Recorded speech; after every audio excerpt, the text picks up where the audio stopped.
TFA fam, welcome back in. Today we're going to be discussing some of our favorite wide receiver breakouts for the 2023 season.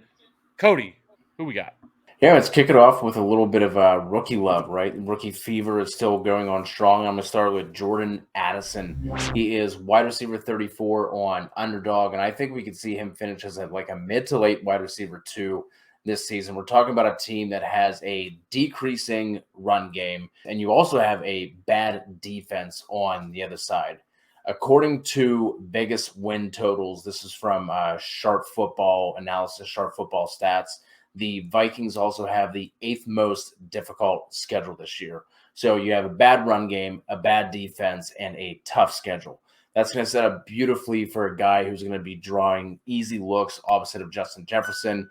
There should be plenty of opportunity there for Jordan Addison in this offense to capitalize, and I think he could sniff 1,000 receiving yards in his rookie season.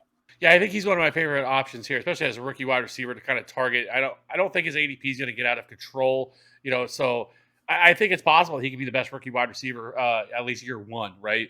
For Some of sure. the other situations that are going on with some of the other wide receivers. But for me, listen, I didn't want to hit on any low hanging fruit. We could have hit on Drake London, Chris Olave, or Garrett Wilson. All of them are obvious options to take another big step forward this year, but that's super low hanging fruit. So I went with another guy that's a second-year wide receiver, and that's Treylon Burks. He's currently coming off the board 81st overall, wide receiver 36. And to me, that's just a little bit too low for what he's bringing to the table. Last year, he had a 23.8% targets per route run, and he had a 28% market share of the air yards, 33 catches, 444 receiving yards, and 2 touchdowns. I get it, not a great rookie year, 8.6 fantasy points per game.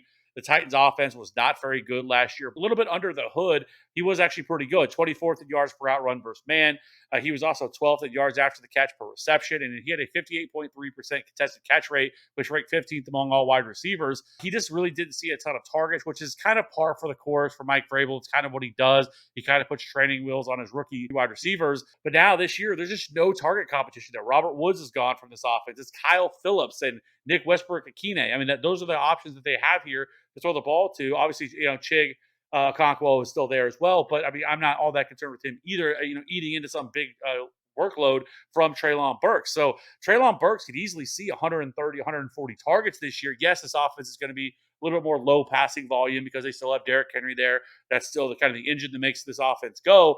But overall, he still should be able to see, anywhere from 7 to 9 targets per game. And I don't think that's all that hot. And so, if we also have to remember last year, he was dealing with some injuries. He missed 4 games last year with turf toe, and that's typically something that kind of lingers on through the season. He'll have this entire offseason. Last year, there was a lot of, he looked out of shape. He looked like he really wasn't taking things seriously. This year is completely different. It says he looks absolutely yoked up. He's really taking his nutrition seriously this offseason. So everything's kind of pointing for Treylon Burks. If Ryan Tannehill can get back on track, they did draft Will Levis in the second round as well. So we're not going to have to worry about if something were to happen to Ryan Tannehill. Because you can't look any worse than what Malik Willis did last year whenever his limited opportunities. So I love Treylon Burks, and I think he's being massively undervalued for what he brings to the table. I think he could easily be a very solid wide receiver 2 in 2023. Love the Treylon Burks call, but don't you dare besmirch Chig Okonkwo. That's Bay this year. That's the tight end breakout. Probably not going to do a tight end show, but if we did, he'd be on that list. Moving on, you talked about not wanting to grab any of the low-hanging fruit, so I dug a little deeper here. I'm going to go Rondell Moore. In his final 3 games last season, he went 7 for 92 in a score, 8 for 69, and 9 for 94. And that last game was with Colt McCoy at the helm. Now, obviously, it's not a great situation with Murray being out for who knows how long to start the season, but he's going to get looks with D-Hop out of the picture. And it's a thin depth chart behind him. The Cardinals have the 11th most difficult schedule per Vegas win totals this year and potentially one of the worst defenses in the league. I think he could push for 800 plus receiving yards, and that would crush his current wide receiver 72 price tag on Underdog. Yeah, I think he's an interesting option. I mean, he's somebody that kind of got some hype, especially his rookie year. People thought he was going to break out, kind of didn't. And now DeAndre Hopkins gone. Yeah, I think it's kind of in line. I know they drafted Michael Wilson in the third round, there as well. But I do think Rondell Moore kind of be an interesting name. It's going to be really dependent, though, for me, more so on Kyler Murray's injury status and how long he's out and what that happens with that entire offense in general. But let's keep it moving here, and I'm going to go with sticking my neck out here, Kadarius. I'm going to go with Kadarius Toney, and I went Brave back and boy. forth on this because I was like, do I go Kadarius Toney? Do you go Sky Moore? Do you go Rashee Rice? Like, Justin one of these Ross. dudes is going to step up, right? But like, we've heard them all offseason talk about Kadarius Toney, that they believe he is their wide receiver one and he can be that. And we've seen it in flashes. Like, when he's healthy, he is absolutely dominant. And the things he can do, his movement skills are second to none. What he can do with the ball in his hands. But it's also probably what gets him in trouble and gets him into injuries as well, because just human body shouldn't be able to move in the way that he can at times and how aggressive he is with it. But overall, I still think Kadarius Toney, being if he is the number one wide receiver here in this offense, obviously Travis Kelce is still number one, but in terms of this number one wide receiver, I mean, we saw Juju Smith-Schuster last year really kind of almost have 1,000 yards receiving in this offense last year. Yes, MVS is still going to be there, but he's basically just does wind sprints down the field every single snap. Where Kadarius Toney, they're going to move him all over the formation. They're going to use him very similar to what they did with Tyreek, giving him short dump offs. McCole Hardman is also gone. I know Kadarius Toney can also be a deep threat as well. So I think Kadarius Toney, if he can stay healthy, because he's missed 44% of the career games that he's played in so far in the first 2 years in the league, he could definitely be a high end wide receiver too. Like I don't think that's hot whatsoever. It's just, can he stay healthy? As long as his ADP stays where it's at, which is currently wide receiver 34 or 68th overall, I'm okay with that, because some of the risk is already baked in with him, and so I'm not as concerned if you can get him as kind of like your wide receiver 3. I'm perfectly okay with taking a shot on Kadarius Toney, because as long as he can stay right, I think it's wheels up for Kadarius Toney this year. I do think there's some intrigue as well, taking some late round flyers on Sky Moore and Rashee Rice. They've also drawn a lot of buzz as well so far this offseason. But as long as they don't go out and sign DeAndre Hopkins, which I'm not expecting that to happen. I know it's been a lot of talk about it's them and the Bills. I just don't think the Chiefs are going to want to spend the money that he's asking for. And I actually think he probably winds up somewhere like Cleveland, somewhere kind of off the radar. A team's going to offer him a lot more money, and that he's going to go after the bag rather than trying to get that ring. Because if he really wanted it, he would have already happened. Because I guess it was reported that the Chiefs were actually pretty close to making it happen. But once Odell Beckham signed his contract, he's like, okay, now I want that kind of money. And the Chiefs were like, we ain't doing it. We're not giving you that kind of money. And that's why the deal fell through. So with that being said, Kadarius Toney, lock him in. Breakout season. Don't let me down, fantasy gods. Don't let me down. Stay healthy.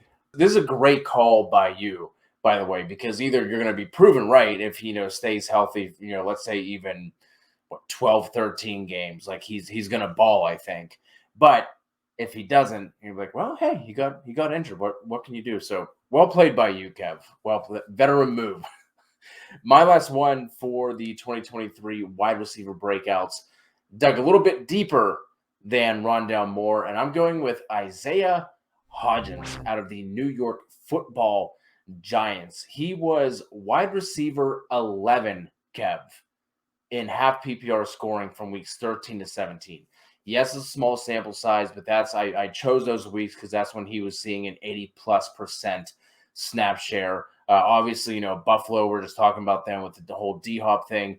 Buffalo just dropped this dude on the street. The Giants picked him up, and he ended up having, like I said, a really solid year toward the back half of the year. The Giants re-signed him early on in the offseason. I think that kind of shows that he was a priority for them. And that even though the Giants might have, I think I wrote down here, 37 slot wide receivers, they really don't have that type of competition on the outside, right? He's one of the only true outside wide receivers they have. Because of that, his role is safe. So I think there's a chance that he ends up being the wide receiver 1 for the Giants this year. Could post like a back end wide receiver 3, high end wide receiver 4 season. And at his current price of wide receiver 80 on Underdog, that would be fantastic value. Lastly, I want to hit on Jahan Dotson. Played in 12 games last year. Penn State great Jahan Dotson, that is.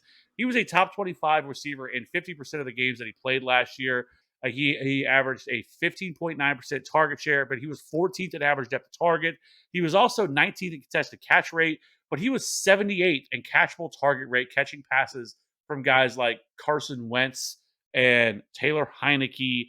Those guys are gone. It is now Sam Howell. Now, of course, he is a big unknown for the most part. He did play a little bit at the end of the season, but he's apparently going to be the guy. They also have Jacoby Brissett, another competent backup there for him. So I like Jahan Dotson to kind of break out this year next to Terry McLaurin. We have a new offensive coordinator here, Eric Bieniemy, being the offensive coordinator. We know if he's anything like Andy Reid or taking some of that with him, they're going to want to throw the ball at a high rate.